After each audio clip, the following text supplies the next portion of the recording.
Messieurs, dames, bonjour. Monsieur Ducos, nous allons commencer le cours dans quelques instants. D'abord, je vous laisse prendre connaissance des risques de marché et je vous poserai la question de savoir est-ce que vous m'entendez, est-ce que vous voyez ma souris qui bouge sur l'écran? Est-ce que vous voyez bien l'écran, vous m'entendez? Vous avez un chat pour pouvoir communiquer avec moi, ça se trouve normalement en haut à droite de votre écran quand vous avez ouvert. Il y a une petite flèche rouge, je crois, ou un truc dans le genre, qui doit normalement vous permettre de pouvoir parler avec moi, poser des questions plus tard, mais déjà répondre à cette question. Est-ce que vous m'entendez? Est-ce que vous voyez l'écran? Important d'avoir le retour pour être certain que je ne parlerai pas tout seul. Oui, non? Peut-être que vous avez peut-être besoin que je fasse un petit coucou, peut-être pour repérer le chat. Est-ce que c'est repéré? J'ai personne pour l'instant qui répond. Allô, allô, m'entendez-vous? Ok, bon, écoutez, on va partir du principe que tout le monde m'entend, hein, et on va commencer le cours. Alors, on va commencer le cours en prenant comme support l'US 500. Alors, vous avez bien compris que le cours, c'était sur les outils d'analyse technique, c'est-à-dire qu'est-ce qu'on a à notre disposition pour pouvoir essayer d'analyser, de voir un peu l'évolution d'un produit. Alors, pour commencer, la première des choses qu'on fait, c'est d'abord de mettre les lignes de tendance, les couloirs. On ne commence pas par autre chose que ça. Après, on commencera à mettre d'autres choses, mais vous allez voir, ça, c'est vraiment primordial. Donc, on va ici dessiner un canal équidistant.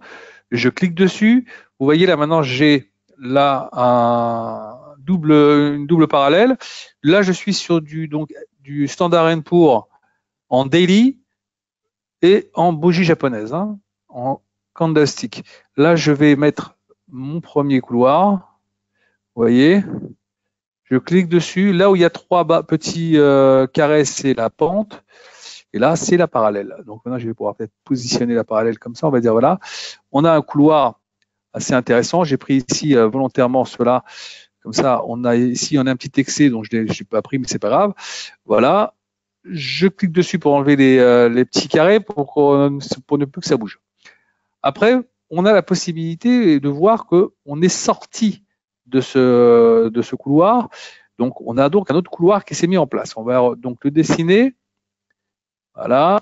Et on voit ici le deuxième couloir qui est là. OK, je clique dessus ici et je descends ça comme ceci. Voilà. On a deuxième couloir. Alors, on peut le prendre d'ici ou alors on peut le prendre jusque là si vous voulez. Voilà.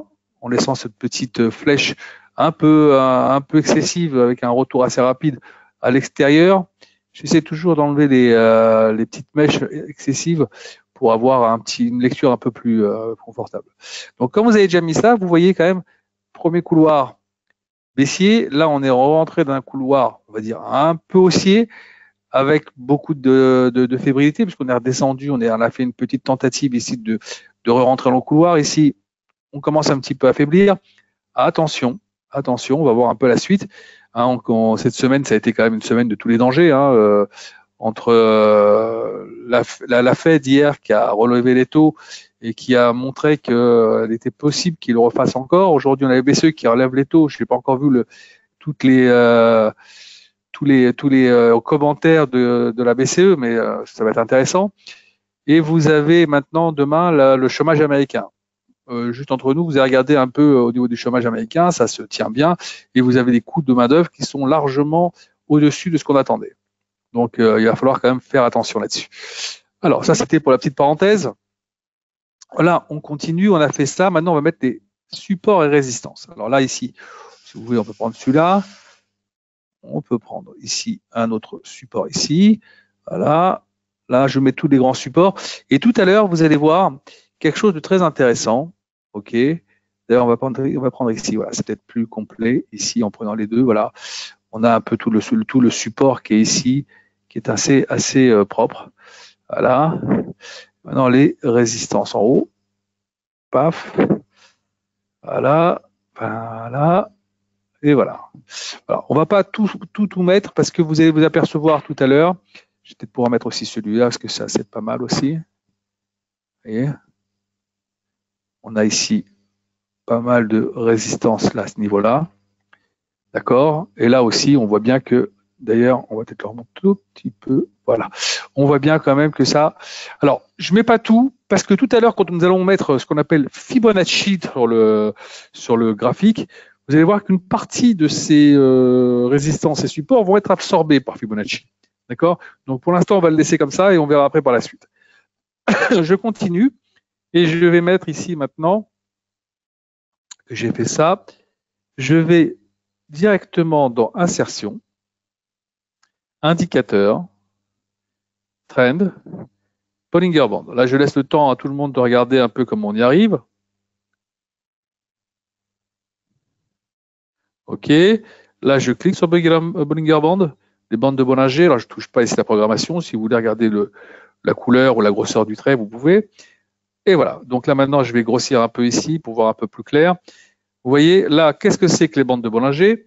Les bandes de Bollinger, c'est une moyenne mobile de 20 jours, ici, avec des écarts types qui sont calculés par rapport à cette moyenne mobile et qui nous donnent la possibilité de savoir de quelle façon les cours pourraient s'écarter de cette moyenne mobile de 20 jours, soit vers le haut, soit vers le bas.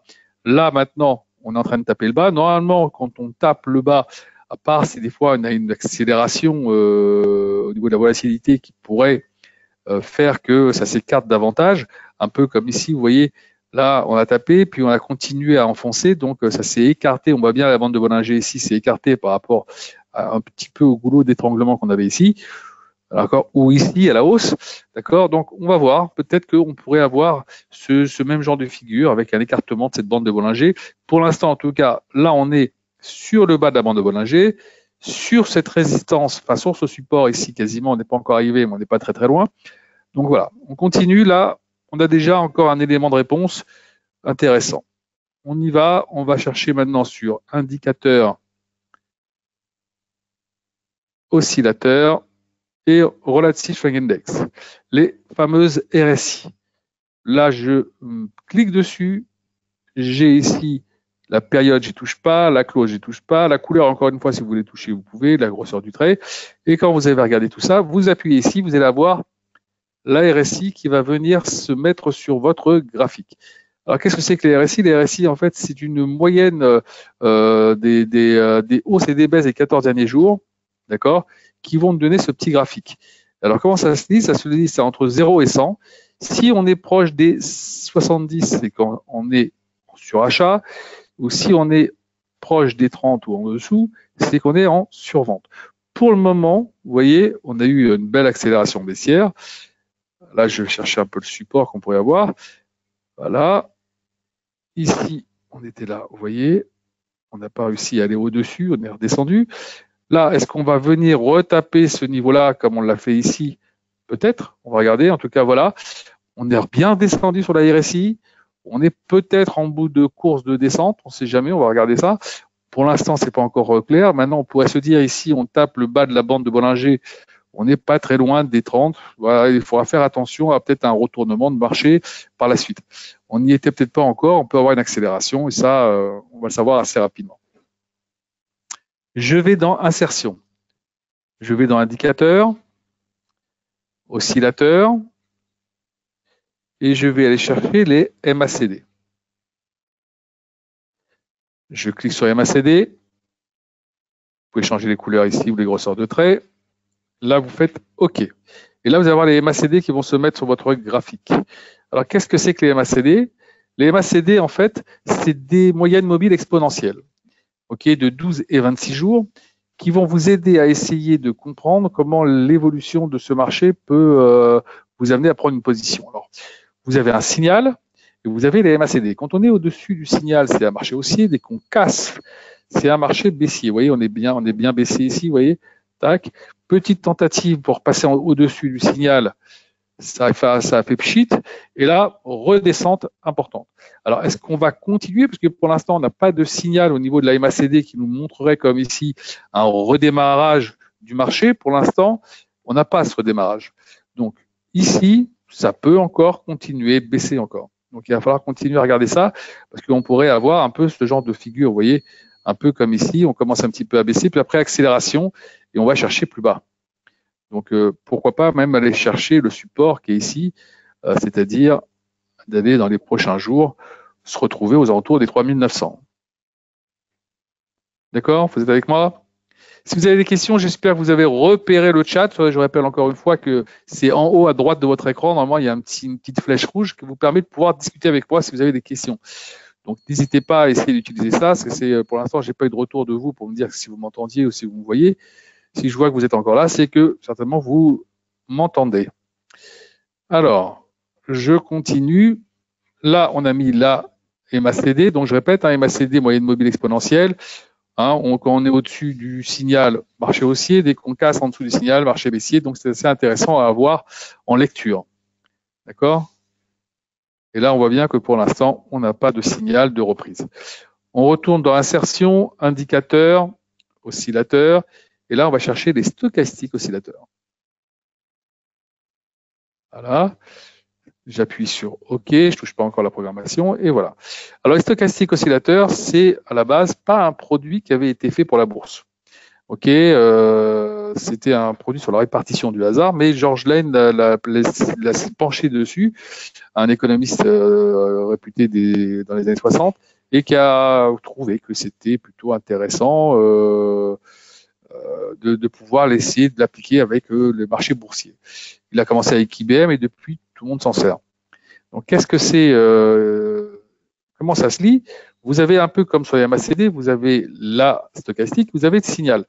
Quand on est au-dessus du signal marché haussier, dès qu'on casse et qu'on descend, marché baissier. Vous voyez un peu, marché haussier, c'était un peu ça.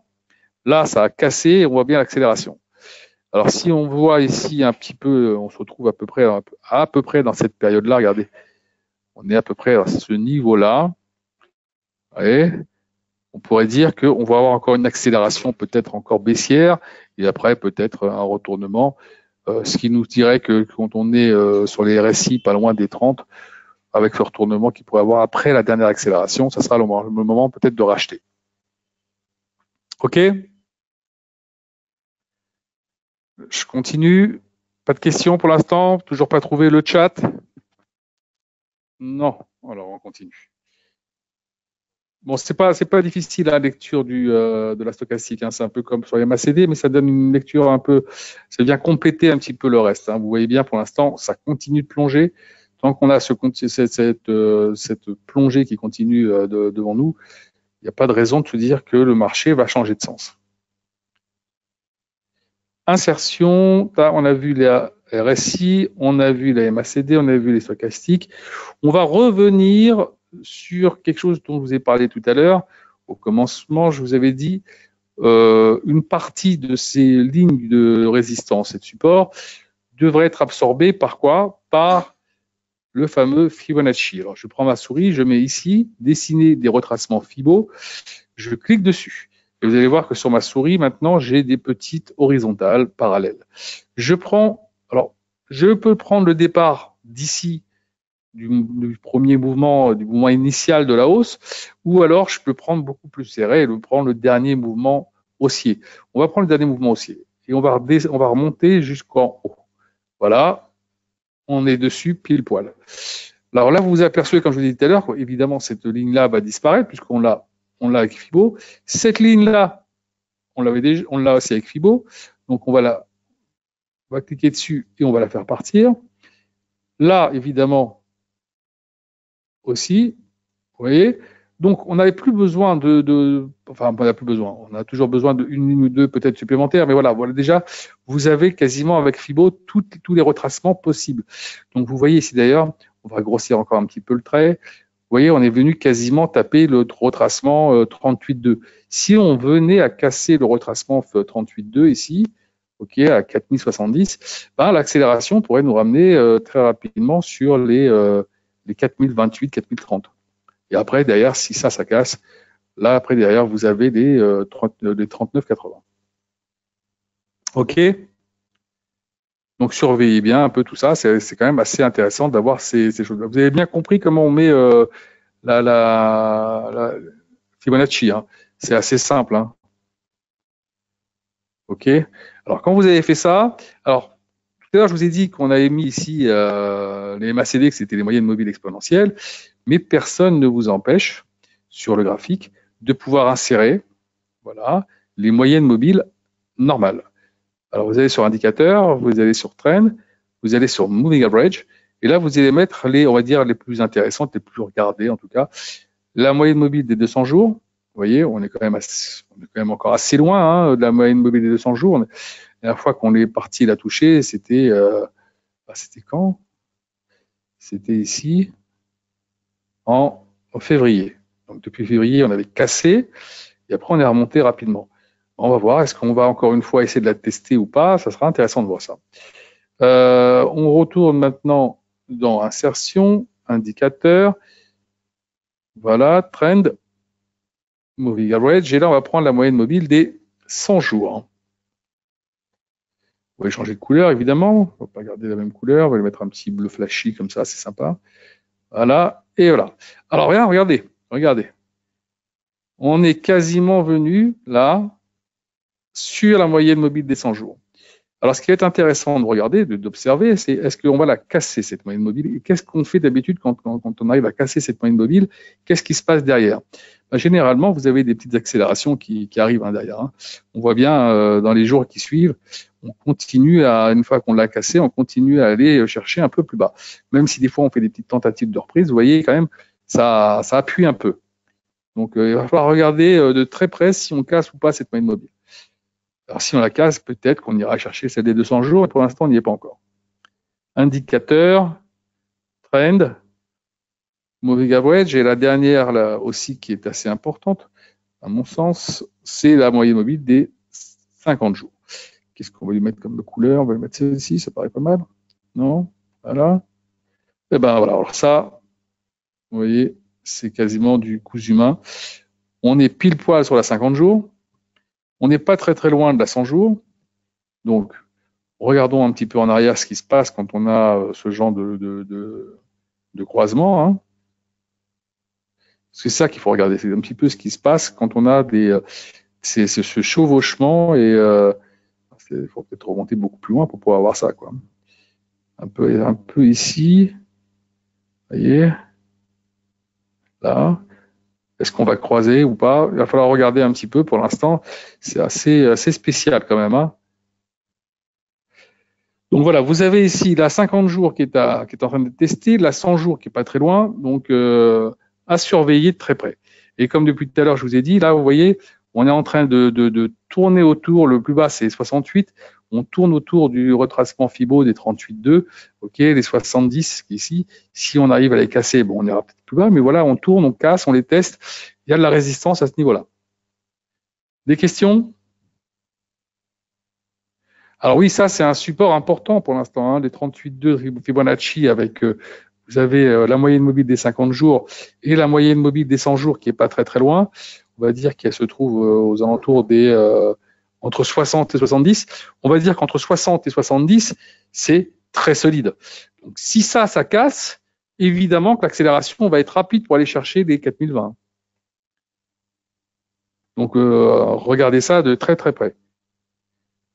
Si on casse ça, l'accélération va être super rapide.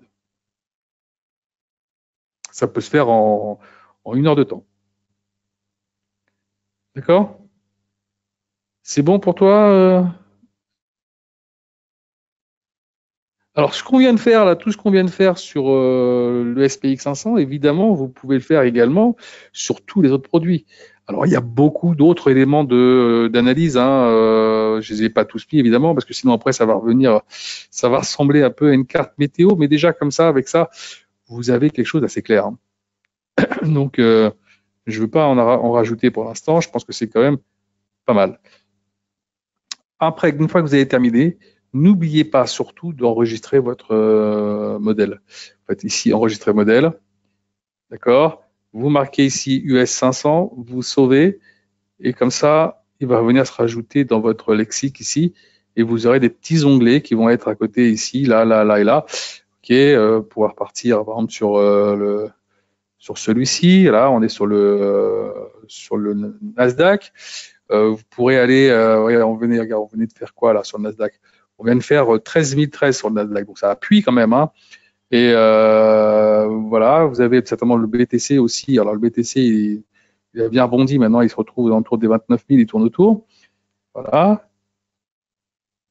Petite faiblesse hein, sur l'euro-dollar. Peut-être que notre amie Christine Lagarde aurait dit qu'elle allait peut-être ralentir un peu la sauce au niveau des remontées de taux. Il faudra que je regarde un petit peu les commentaires. Vous en saurez un peu plus demain si vous recevez votre morning meeting. Pas d'autres questions? Là, je pense qu'on a fait un peu le tour.